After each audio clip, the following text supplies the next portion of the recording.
दोस्तों, अयोध्या में प्रकट हुए साक्षात लव और कुश कलयुग में ऐसा चमत्कार देखकर सबके होश उड़ गए। प्राण प्रतिष्ठा से पूर्व अयोध्या में कई बड़े चमत्कार हो चुके हैं, जिसमें गिद्धों का दिखना, भालुओं का दिखना, बंदरों के झुंडों का दिखना, जमीन में से मां सरयू नदी का प्रकट होना शामिल है। लेकिन इस चमत्कार को अभी तक का सबसे बड़ा चमत्कार कहा जा रहा है, जिसके पीछे की सच्चाई जानकर आपके पैरों तले जमीन खिसक जाएगी। आखिर क्या है पूरी सच्चाई? क्या सच में लव और कुश अपने धाम नगरी अयोध्या 22 जनवरी से पहले ही आ गए? मित्रों, राम जी से मिलने पहुंचे उनके दोनों पुत्र लव और कुश। क्या लव और कुश आज भी जीवित है? ऐसे कई रहस्य से आज पर्दा उठेगा। इसी के साथ बताया जा रहा है कि भारत के सबसे बड़े 4 शंकराचार्य मंदिर उद्घाटन में शामिल होने के लिए राजी नहीं हो रहे हैं। वहीं पर शंकराचार्य बता रहे हैं कि मंदिर अभी पूरी तरीके से तैयार नहीं हुआ है। और इसी के साथ बताया जा रहा है मंदिर में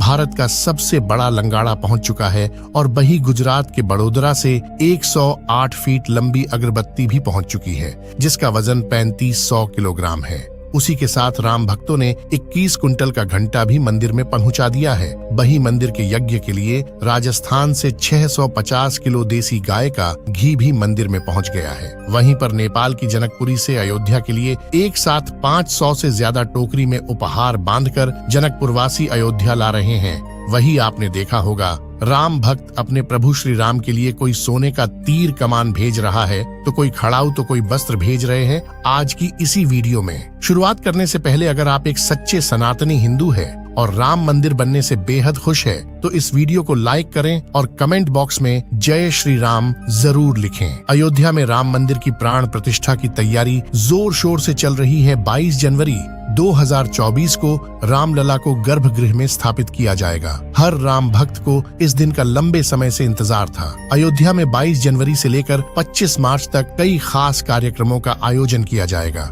इस बीच मंदिर के गर्भगृह के निर्माण का काम 24 घंटे चल रहा है। 22 जनवरी को राम मंदिर में रामलला की प्राण प्रतिष्ठा होने वाली है। किसी भी मंदिर में की जाने वाली भगवान की मूर्ति की प्राण प्रतिष्ठा का बहुत महत्व होता है। मूर्ति की प्राण प्रतिष्ठा के बिना भगवान का पूजन अधूरा माना जाता। हमारे यहाँ है। आगे वीडियो में बताते हैं कि प्राण प्रतिष्ठा क्या होती है और जानेंगे लव कुश कैसे राम मंदिर में प्रकट हुए। सनातन धर्म में किसी भी मूर्ति की प्राण प्रतिष्ठा बहुत महत्वपूर्ण मानी जाती है। प्राण प्रतिष्ठा मूर्ति स्थापना के समय किया जाता है। किसी भी मूर्ति की स्थापना के समय उस प्रतिमा रूप को जीवित करने की विधि प्राण प्रतिष्ठा कहलाती है। प्राण शब्द का अर्थ जीवन शक्ति और प्रतिष्ठा का अर्थ स्थापना होता है। ऐसे में प्राण प्रतिष्ठा का अर्थ जीवन शक्ति की स्थापना करना या देवता को जीवन में लाना होता है। बिना प्राण प्रतिष्ठा के कोई भी मूर्ति पूजा के योग्य नहीं मानी जाती है। मान्यता है कि प्राण प्रतिष्ठा के जरिए मूर्ति में जीवन शक्ति का संचार होता है और वह मूर्ति देवता के रूप में बदल जाती है। अर्थात अब साक्षात प्रभु श्री राम अयोध्या राम मंदिर में निवास करने वाले हैं। और जब स्वयं प्रभु एक बार पुनः अयोध्या आ रहे हैं, तो उनके प्रिय बेटे व पुत्र लव कुश कैसे पीछे रह सकते हैं? क्योंकि जब प्रभु श्री राम जी ने जल समाधि के लिए गए, तब उन्होंने लव कुश को अयोध्या का राज्यपाठ सौंप दिया था। वही बताया जा रहा है कि रावण का वध विभीषण ने ही करवाया था। राम जी ने वध करके लंका पर विजय पाई थी और पुष्पक विमान के जरिए जब वह फिर से अयोध्या लौटे थे, तब प्रभु श्री राम के साथ विभीषण जी भी अयोध्या आए थे और कई दिनों तक अयोध्या में ही रुके थे। इसके बाद उन्होंने लंका का राज सिंहासन संभाला और लंका के राजा बन गए। यानी प्रभु श्री राम की भक्ति उनके लिए बहुत भाग्यशाली साबित हुई है, क्योंकि जो राम की शरण में आ जाता है उसका उद्धार निश्चित है। लेकिन क्या विभीषण आज भी जिंदा है? इसका जवाब आपको आगे की वीडियो देखकर पता चलेगा। हिंदू धर्म की पौराणिक कथाओं के अनुसार माना जाता है कि 8 महान विभूतियां आज भी सशरीर जीवित हैं, जिनमें से कुछ रामायण काल के हैं, तो कुछ महाभारत काल के तथा कुछ विभूतियां उससे भी पहले के काल से आज तक जीवित हैं। पौराणिक मान्यता के अनुसार विभीषण, अश्वत्थामा, बलि, वेदव्यास, हनुमान जी, कृपाचार्य, भगवान परशुराम और मार्कंडेय ऋषि चिरंजीवियों में शामिल हैं। चिरंजीवी का अर्थ होता है जो सृष्टि के अंत तक जीवित रहे और जिसकी उम्र भी न बढ़े। और विभीषण भी इन्हीं चिरंजीवियों में से एक है जो आज भी इस धरती पर मौजूद है और अनंत काल तक जीवित रहेंगे। लेकिन यह वरदान आखिर उन्हें किसने दिया, यह बड़ा जानने का विषय है। भगवान राम के अनन्य भक्त विभीषण बाल्यकाल से ही धर्मपरायण रहे।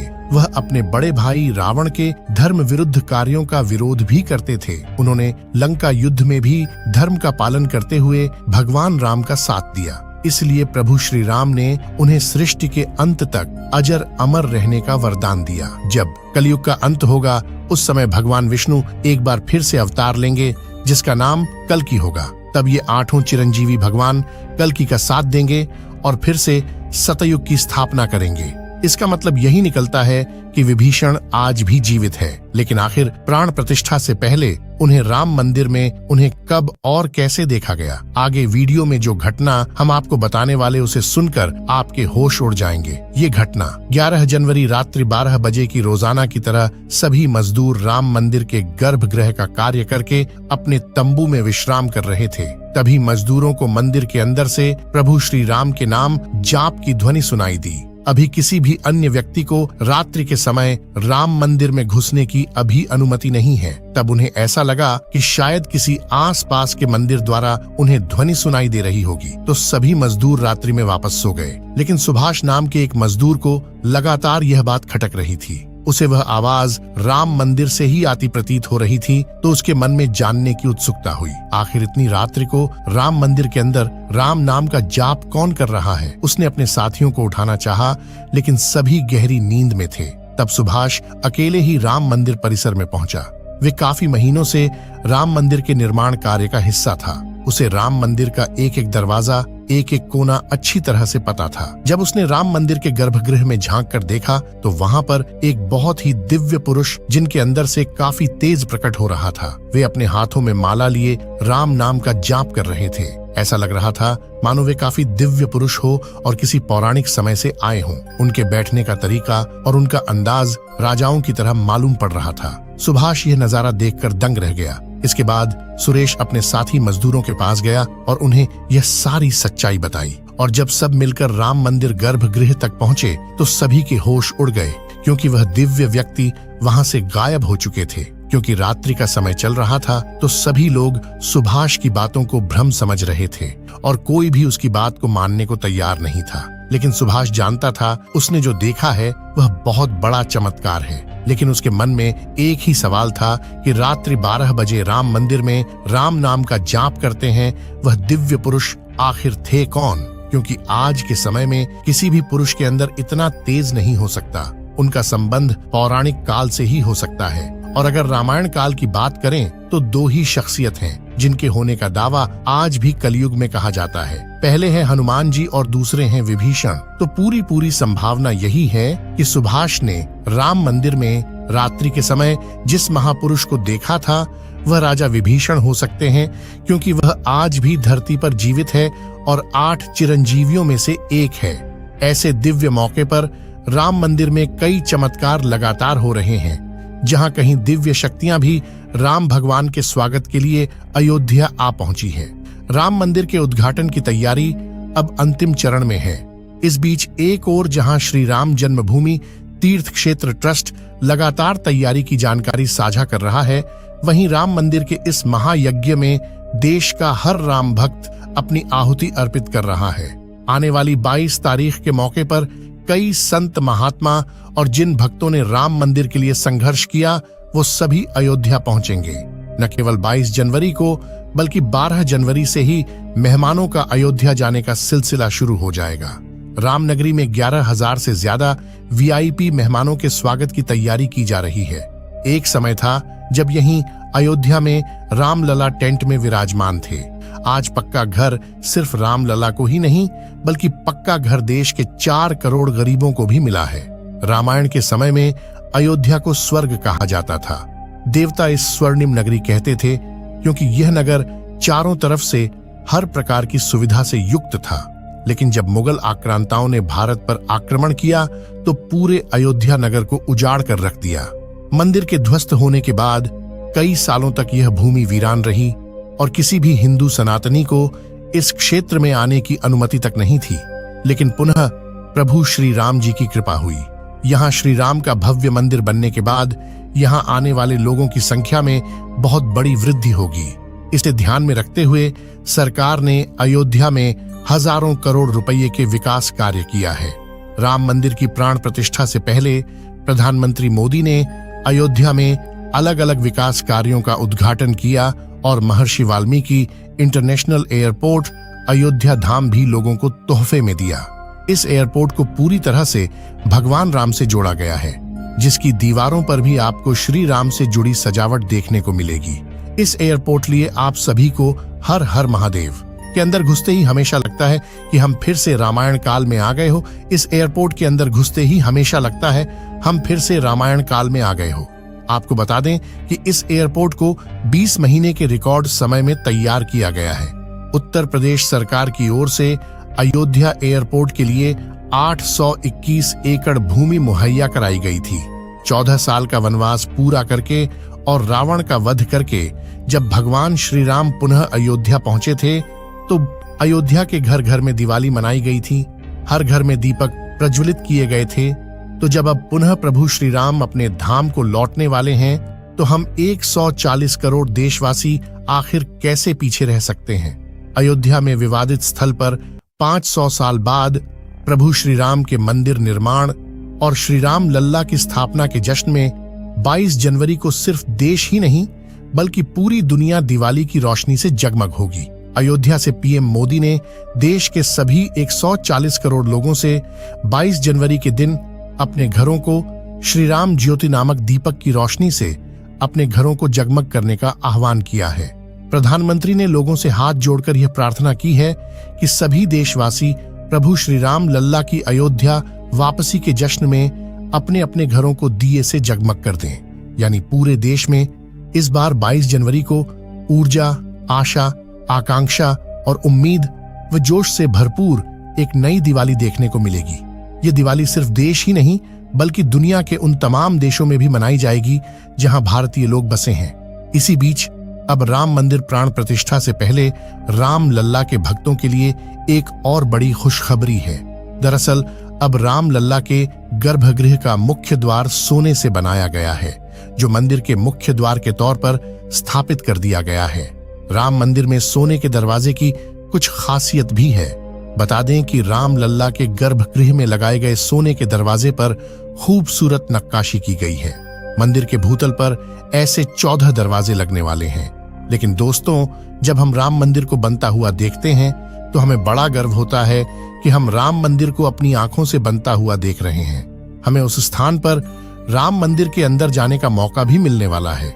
लेकिन एक समय ऐसा भी था जब यहाँ पर हजारों कार सेवकों ने इस मंदिर के निर्माण के लिए अपने प्राणों का बलिदान दे दिया था। 1528 ईस्वी में श्री राम मंदिर को बाबर के आदेश से उसके सेनापति मीर बाकी ने गिराकर वहां एक मस्जिद बना दी। इसके बाद से हिंदू समाज एक दिन भी चुप नहीं बैठा। वह लगातार इस स्थान को पाने के लिए संघर्ष करता रहा। 23 दिसंबर 1939 को हिंदुओं ने वहां रामलला की मूर्ति स्थापित कर पूजन एवं अखंड कीर्तन शुरू कर दिया। विश्व हिंदू परिषद द्वारा इस विषय को अपने हाथ में लेने से पूर्व तक 76 बार श्री राम जन्मभूमि मुक्त कराने के प्रयास किए हिंदुओं ने किए, जिसमें देश के हर भाग से हजारों नर नारियों का बलिदान हुआ, पर पूर्ण सफलता उन्हें कभी नहीं मिल पाई। 2 नवंबर 1990 को तत्कालीन मुख्यमंत्री मुलायम सिंह यादव की सरकार में कार सेवकों पर पुलिस ने बर्बरतापूर्वक गोलियां चलाई थीं, जो कि सच में एक निंदनीय घटना है। उस समय अयोध्या के वासुदेव गुप्त, राजेंद्र धरकार, रमेश पांडे और कोलकाता के दोनों कोठारी बंधुओं सहित अनेक कार सेवक इसमें शहीद हो गए थे। नीचे कमेंट बॉक्स में आप इन्हें श्रद्धांजलि जरूर दें। लेकिन दोस्तों, कहते हैं जो सच होता है वो स्प्रिंग की तरह होता है, उसे जितना दबाया जाए वह उतना ही तेज गति के साथ ऊपर आता है। 9 नवंबर 2019 का दिन सुनहरे अक्षरों में दर्ज किया गया जब सुप्रीम कोर्ट की 5 जजों वाली बेंच ने ऐतिहासिक फैसला सुनाया और विवादित जमीन हिंदू पक्ष को मिली। और अब 22 जनवरी 2024 को भव्य राम मंदिर के अंदर रामलाल की प्राण प्रतिष्ठा होने वाली है। इस प्राण प्रतिष्ठा के भव्य समारोह में देश विदेश की 11,000 हस्तियों का आमंत्रण दिया गया है। लेकिन दोस्तों, कुछ राजनीतिक दलों ने राम मंदिर के इस भव्य समारोह में आने का न्योता ठुकरा दिया है। इसके संदर्भ में देशवासियों का कहना है कि दुनिया में देवता और राक्षस दोनों प्रकार के लोग रहते हैं।